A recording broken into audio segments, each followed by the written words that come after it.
మన కాస్తానికి కారకులయ్యారు తమ్ముళ్ళు. అదే ఈ రోజు ఈ యొక్క ప్రభంజనానికి కారణం. నేను చెప్పాను, అరచేయి పైకి పెట్టి సూర్యరశ్మిని ఆపాలంటే మీ వల్ల కాదు, కబద్దార్ వైఎస్ఆర్ కాంగ్రెస్ దొంగల్లారా అని చెప్పారు. ఇప్పుడు కూడా వస్తామంటే కొంతమంది వచ్చారు దిష్టి బొమ్మల మారిగా. ఒక ప్లే కార్డు పెట్టుకొని నేను వెళ్ళిపోవాలంటే ఇక్కడి నుంచి పోలీసులు మాత్రం ఏమన్నారు, వాళ్ళు ముద్దు పెట్టుకుంటారు. నేను చెప్పా, నేను వెళ్ళిపోవాలా ఇక్కడి నుంచి, గో బ్యాక్ కా, నేను వెళ్ళమంటారా మీరు, వెళ్ళమంటారా మీరు, మీరు చెప్పండి. వెళ్ళమంటే ఇప్పుడే వెళ్తా. నేను వచ్చింది మీకోసం వచ్చా. వైఎస్ఆర్ దొంగల్లారా, నేరస్తులారా, గుర్తుపెట్టుకోండి. గులకరాళ్లేస్తే పారిపోయే వ్యక్తిని కాదు నేను. ఇప్పుడు కూడా ఒక రాయి వేశాడు నా బండి మీద.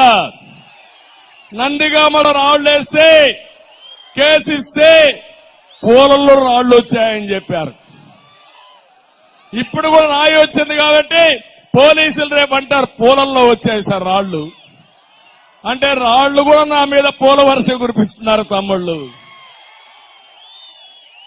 నేను అందుకే మిమ్మల్ని అడుగుతున్నా, భవిష్యత్తులో పూలు ఇద్దండి,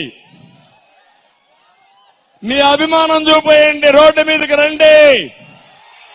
ఈ రోజు నేను చూశాను చిన్న పిల్లలు తండ్రి భుజాలపైన, తల్లి భుజాలపైన ఎక్కి, తాత అవ్వ భుజాలపైన ఎక్కి తెలుగుదేశం పార్టీ జెండా ఊపుతూ చంద్రన్న ముందుకెళ్ళు, మా భవిష్యత్తు నీదేనని వాళ్ళు చెప్తున్నారంటే నాకు అనిపిస్తుంది నా బాధ్యత పెంచారు ఈ పిల్లలంతా.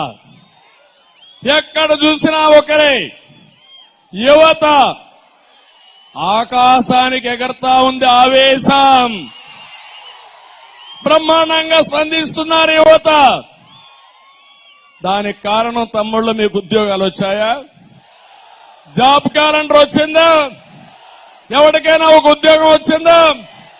16 లక్షల కోట్ల రూపాయలు పెట్టుబడులు తెచ్చారు. 30 లక్షల ఉద్యోగాలు వచ్చేటివి. ఆ 30 లక్షలు వస్తే ఇంకొక 50 లక్షలు వచ్చేది 5 సంవత్సరాల్లో. జాబ్ రావాలంటే ఏం కావాలి?